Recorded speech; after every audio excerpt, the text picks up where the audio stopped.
This is Democracy Now!, democracynow.org, The War and Peace Report. I'm Amy Goodman. And I'm Nermeen Sheikh. Welcome to our listeners and viewers around the country and around the world.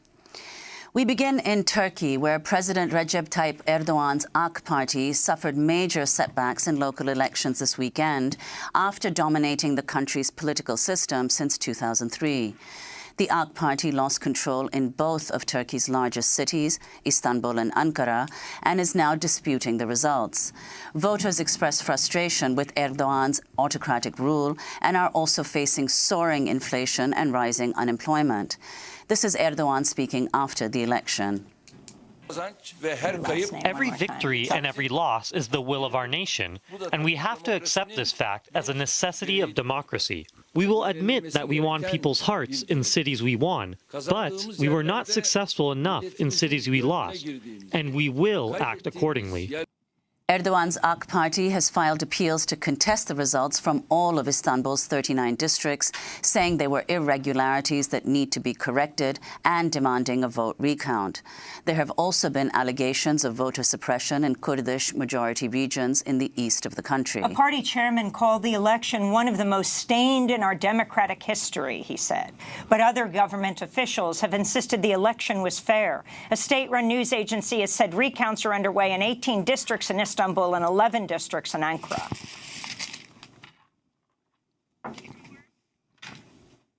For more, we're joined by Koray Çalışkan. He is faculty fellow at Heilbronner Center for Capitalism Studies at the New School here in New York. He's previously joined us from Istanbul, where he was an associate professor of political science at Boğaziçi University in Istanbul. Welcome to Democracy Now! And to New York City. Thank you very much, Amy. Thank you. Talk about the significance of what has taken place in Turkey. Is this a real earthquake, political earthquake for Erdogan? It's a small earthquake in Richter scale, but it's the beginning of the fall of Erdogan's authoritarianism. It has a great potential for two reasons. Firstly, 75% of Turkish GDP is produced by 5 cities that Erdogan lost. The top 3 plus Adana and Antalya. And that was Siri interrupting us. It's unbelievable. Did you see what happened? Confirmed me that these are the top 5 cities in Turkey. This is unbelievable. Sorry about that. I thought that I turned it off. Digitalization is dangerous, as you see. So I think it's a great moment for democracy now. Not the program, but the world, because people have been seeing now that authoritarian leaders who swing their competitive authoritarian regimes to full authoritarianism, who work on that, can actually lose when 3 things happen, which are the reasons of his loss. The first is if the democratic forces do not buy into the polarization of the authoritarian leader, they win. If they have spent addressing Erdogan on the ground, they would be losing right now. Instead, they focused on their own agenda. They forgot Erdogan and just said, this is what we're going to do. This is why we have to come to power. Polarization off. Second, they didn't take social media very seriously. Social media works to polarize. You're a social democrat, social media wants you to be a Stalinist. You're right-wing, social media wants you to be a fascist. All right? So they stayed away from social media polarization. They built coalitions with other sectors of the society, including right-wing Democrats, plus the economic recession that was the product of Erdogan's mismanagement of the economy helped them too. Well, I want to go to the economic conditions in Turkey, which are really striking. In August 2018, the value of the lira, the Turkish lira, plummeted, losing 28% of its value against the dollar. Inflation is at 20%. The federal minimum wage has fallen by about 10%, etc. So first, can you talk about what led to these conditions? Because he was in power for 16 years, but the economy began collapsing only recently. And how obviously he's known, you referred to him also as authoritarian. What were the principal features of his rule, 16 years? Fantastic. The first question, what really triggered this economic recession? It's very difficult for people to invest in Turkey right now because they don't know what's going to happen. The rule of law collapsed. I was indicted for trying to change the government of Turkey. When were you indicted? I've been indicted 25 times. I got 2 jail times, total of 3 years, and then I have another court case. But I'm not alone. This is, whoever you are, whoever is criticizing Erdogan right now is held accountable for either terrorism charges or libel against the president charges. I have 3 years now, and probably I'm going to get 2 more, but they're all deferred. This is how he's silencing dissent. This is what happens. When rule of law collapses, when judges begin to ask people that, do you really want to change the government? And when they say, yeah, this is democracy. My job as an opposition is to change government, right? I mean, when did this crime? They became so relaxed that they began to indict people for trying to change the government.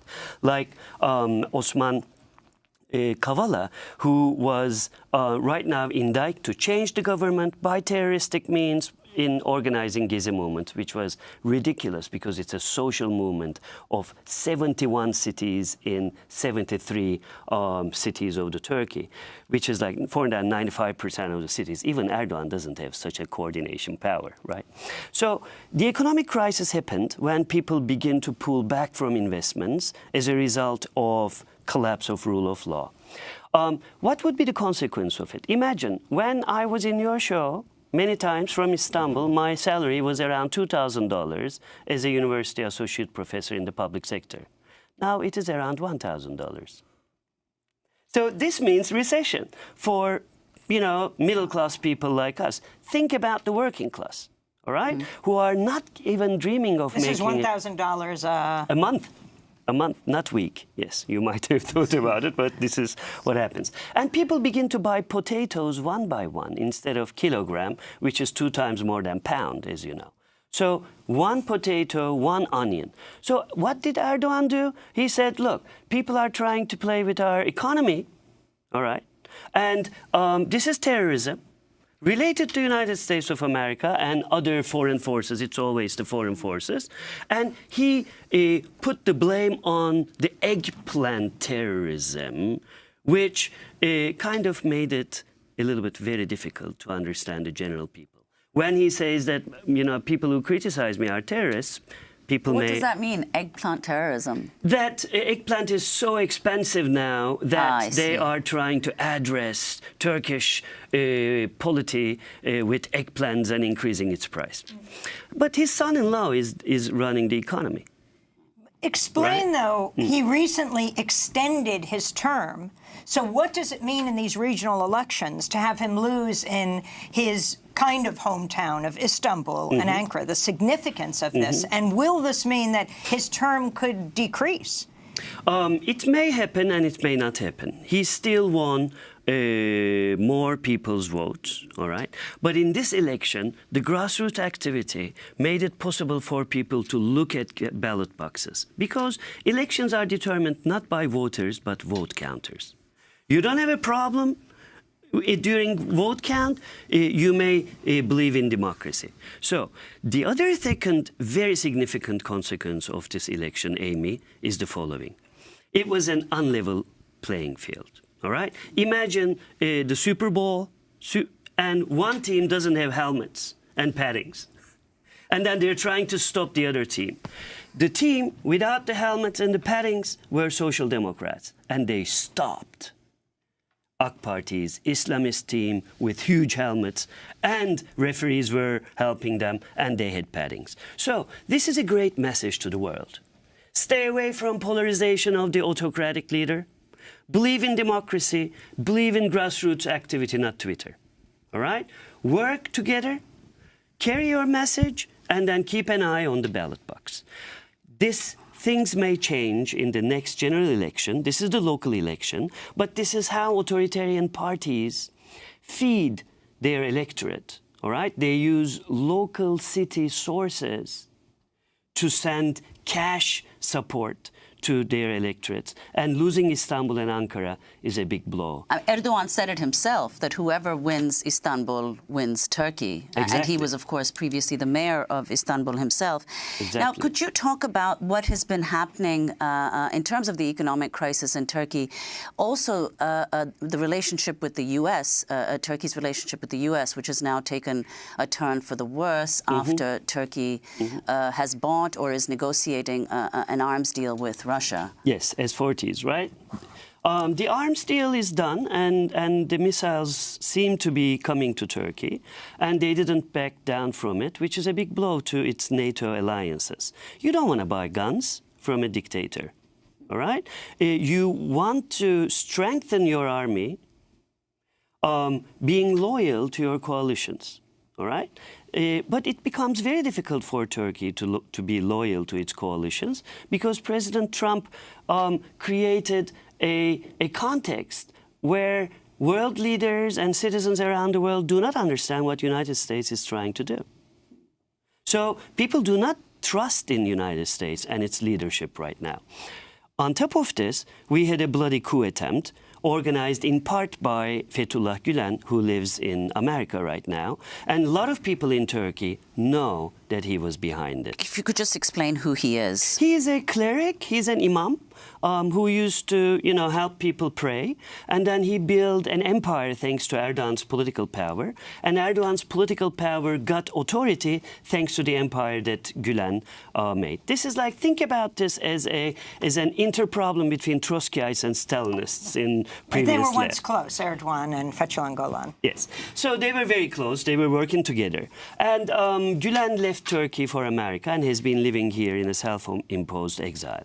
In the Poconos. In the Poconos, yes. And in a huge campus. And what really happened was that his followers in the army organized a factionalist coup and failed in Turkey because everyone was against them.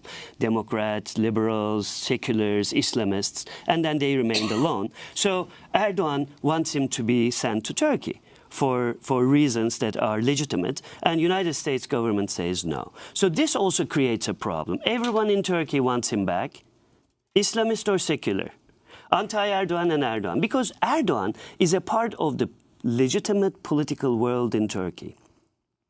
Secular people are not afraid of Erdogan, but they would be afraid of Gülen, who has never been a part of the political society, stayed away, tried to affect it with other sources, like the military bureaucracy and the state power. But when we last interviewed you, I mean, tens of thousands of Turkish people had been arrested by Erdogan, yes. Dissidents, teachers, yes. professors, all sorts of people. Of course. Now, this issue of global geopolitics with Pence just this week, Vice President Pence, warning Turkey against going ahead with its planned purchase of the Russian-made S-400 missile system, hours after the Turkish foreign minister said the acquisition was a done deal. Pence saying this would be a threat to NATO.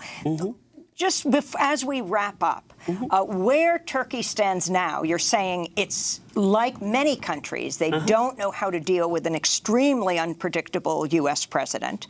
But where it stands now in alliances in the world. Amy, United States leadership is doing worst in trying to convince governments to work with itself. If Pence says everyone that Turkey has to learn a lesson or we're going to teach them a lesson, no one is going to take for it. And diplomacy is different than policies. S-40 is not even a part of American politics' radar right now. Why do you use this in order to alienate Erdogan?